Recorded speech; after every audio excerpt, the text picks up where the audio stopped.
Plastic surgery के कारण कैसे बर्बाद हो गया इस अभिनेत्री का करियर और साहिल खान और आयशा श्रॉफ का काला सच जानेंगे आज की वीडियो में। और कैसे गोल्डन यूनिक बॉय के नाम से मशहूर हुआ ये लड़का और पृथ्वी पर डायनासोर की उत्पत्ति से लेकर अंत तक की क्या है कहानी और भारत पानी खर्च करने पर कितने नंबर पर है, जानेंगे इन सभी मजेदार जानकारी के बारे में। बस आप वीडियो के अंत हमारे साथ बने रहिए। नंबर 1, किसी भी इंसान की किस्मत तो उसके हाथ में नहीं होती, लेकिन उसकी कामयाबी जरूर उसकी मेहनत और लगन में होती है। गोल्डन यूनिक बॉय के नाम से मशहूर गिरिजेश गौड़ आज एक इंटरनेट इन्फ्लुएंसर बन गए हैं। उत्तर प्रदेश के गोरखपुर में जन्म लेने वाले गिरिजेश का अधिकतर बचपन कर्नाटक में ही बीता है। गिरिजेश हमेशा से ही एक्टर बनना चाहते थे और रजनीकांत को अपना आदर्श मानते थे। एक दिन वे एक्टिंग में करियर बनाने के लिए मुंबई आ गए। यहाँ पर कई ऑडिशन में असफल होने के बाद गिरिजेश ने स्टैचू बनने का फैसला किया। वो अपने आप को पेंट करके गेटवे ऑफ इंडिया के पास खड़े हो गए। यहाँ पर लोगों ने उनके टैलेंट को काफी पसंद किया और कुछ ही देर में उनके पास 800 रुपए इकट्ठा हो गए। इसके बाद गिरिजेश ने अपना ये टैलेंट मुंबई में अलग अलग जगह दिखाना शुरू कर दिया। वो अक्षय कुमार और प्रियंका चोपड़ा के साथ भी अपने इस खास टैलेंट का प्रदर्शन कर चुके हैं। साथ ही वो यूट्यूब पर वीडियोस भी बनाते हैं जहां उनके 20 लाख से भी अधिक सब्सक्राइबर्स हैं और इंस्टा पर भी इनके रील्स को लोग काफी पसंद किया करते हैं। क्या आप इन्हें पहले से ही जानते थे? कमेंट्स में जरूर बताएं। नंबर 2,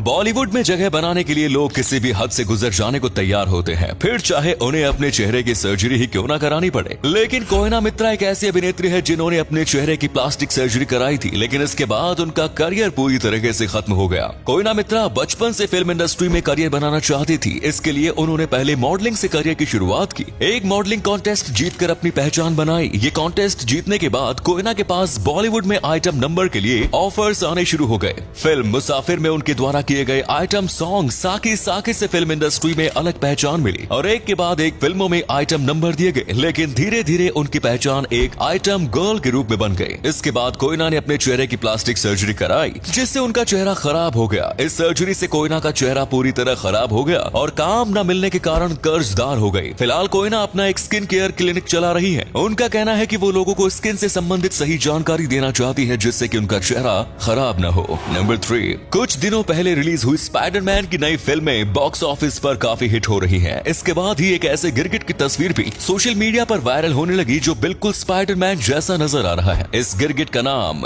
वांजा फ्लैट हेडेड रॉक अगामा है, जिसका पेट तक का हिस्सा लाल रंग का है और नीचे का हिस्सा नीले रंग का होता है। ये गिरगिट रियल लाइफ स्पाइडरमैन की तरह ही दीवारों पर भी चढ़ जाता है। इस तस्वीर को देखने के बाद बताया जा रहा है कि मार्वल सीरीज ने पहली बार स्पाइडरमैन का आइडिया इसी गिरगिट को देख कर लिया होगा। नंबर 4, बॉलीवुड इंडस्ट्री में अफेयर करने की कोई उम्र नहीं होती, फिर आप भले ही शादीशुदा हो या कुंवारे। साहिल खान आज किसी पहचान की मोहताज नहीं है। एक फ्लॉप एक्टर होने के बावजूद वे आज लाखों युवाओं के आइकन बने हुए हैं। उनकी फिटनेस काफी दमदार है और भारत के बेस्ट बॉडी बिल्डर्स में उन्हें शुमार किया जाता है। साहिल खान ने अपने से 17 साल बड़ी आयशा श्रॉफ को काफी समय तक डेट किया। आयशा श्रॉफ जैकी श्रॉफ की पत्नी और टाइगर श्रॉफ की मां है। ये बात मीडिया में आने के बाद आयशा ने इस रिश्ते से इनकार कर दिया। आयशा ने साहिल के ऊपर 5 करोड़ की धोखाधड़ी का आरोप लगाया और बताया कि साहिल खान गे है। इसके बाद साहिल खान ने अपनी और आयशा की कुछ तस्वीरें कोर्ट में पेश की और बताया कि वे गे नहीं है। साल 2004 में साहिल ने निगार खान से शादी की थी, लेकिन 1 साल बाद ही उनका तलाक हो गया और नगार ने भी साहिल खान को गे करार दिया। क्या गे होना कोई अपराध है? इस बारे में आपकी क्या राय है? कमेंट्स में बताएं। नंबर 5, आज से करोड़ों साल पहले पृथ्वी पर डायनासोर्स का राज हुआ करता था। लगभग 250 मिलियन साल पहले पृथ्वी का तापमान गर्म होना शुरू हो गया और इस पर कई जीवों की उत्पत्ति भी होने लगी। पानी के अंदर रहने वाले जानवर बाहर आकर धरती पर रहने लगे थे और 230 मिलियन साल पहले वो समय था जब पहली बार डायनासोर्स की प्रजाति विकसित हुई। ये प्रजाति रेप्टाइल्स की प्रजाति से ही विकसित हुई थी, लेकिन 200 मिलियन साल पहले इस धरती पर एक वोल्केनिक इरप्शन हुआ जिससे धरती के अन्य मैमल्स और जीव खत्म हो गए। लेकिन इस दौरान डायनासोर्स ने खुद को वातावरण के अनुसार एडजस्ट कर लिया। लगभग 160 मिलियन सालों तक पृथ्वी पर राज करने के बाद आज से 66 मिलियन साल पहले धरती से एक बड़ा मीटियोर टकरा गया। इस धमाके से पृथ्वी पर सारे डायनासोर्स खत्म हो गए। वहीं कुछ वैज्ञानिकों का ये भी कहना है कि डायनासोर्स की पाद के कारण पृथ्वी बहुत गर्म हो गई थी और ग्लोबल वार्मिंग के कारण डायनासोर्स खत्म हो गए। नंबर 6, उत्तर प्रदेश में एक इत्र कारोबारी पीयूष जैन के घर से 300 करोड़ की नकदी मिलने के बाद हंगामा मचा हुआ है। पीयूष जैन एक इत्र कारोबारी है जिन्होंने कुछ समय पहले समाजवादी पार्टी का इत्र बनाने की शुरुआत भी की है। आयकर विभाग की रेड में इनके घर से नोटों के बंडल और नोटों से भरी अलमारी मिली जिनसे लगभग 300 करोड़ का कैश बरामद किया गया। इसके अलावा 250 किलो चांदी, 25 किलो सोना और 6 करोड़ की कीमत वाली चंदन की लकड़ी भी बरामद हुई। पीयूष जैन का कन्नौज, कानपुर और मुंबई सहित कई जगह कारोबार फैला हुआ है। इतना पैसा होने के बावजूद पीयूष के पड़ोसी और रिश्तेदारों ने बताया कि वो शादी शादी में भी पजामा और टॉयलेट की चप्पल पहनकर आ जाता था। अरे भाई, सादगी हो तो पीयूष जैन जैसी, वरना ना हो। भगवान ऐसी सादगी सभी को दे।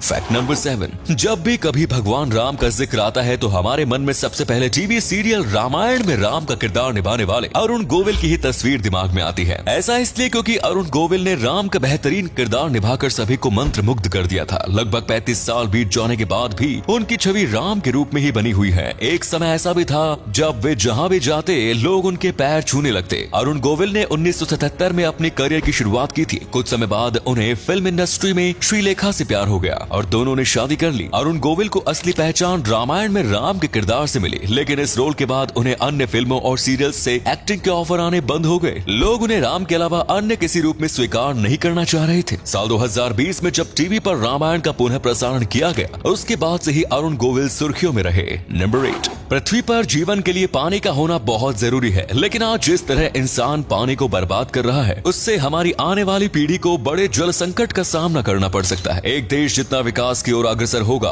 और देश की आबादी जितनी अधिक होगी, वहाँ उतनी ही ज्यादा बर्बादी होगी। एक रिपोर्ट के अनुसार दुनिया में सबसे अधिक पानी की बर्बादी करने वाले देशों की सूची में भारत नंबर 1 है। भारत में प्रतिदिन 938 बिलियन लीटर पानी की बर्बादी होती है। वहीं चीन और अमेरिका में क्रमश 737 और 547 बिलियन लीटर रोजाना बर्बाद हो रहा है। इस लिस्ट में पाकिस्तान 226 मिलियन प्रतिदिन पानी की बर्बादी के साथ 5वें स्थान पर है। वहीं कतर और बहरीन 547 और 535 मिलियन प्रतिदिन पानी करने के साथ सूची में अंतिम पायदान पर काबिज है। तो उम्मीद है ये वीडियो अच्छी लगी होगी। ऐसे ही मजेदार वीडियोस और रोचक जानकारी प्राप्त करने के लिए हमारे पेज को फॉलो करें। वीडियो को अंत तक देखने के लिए शुक्रिया।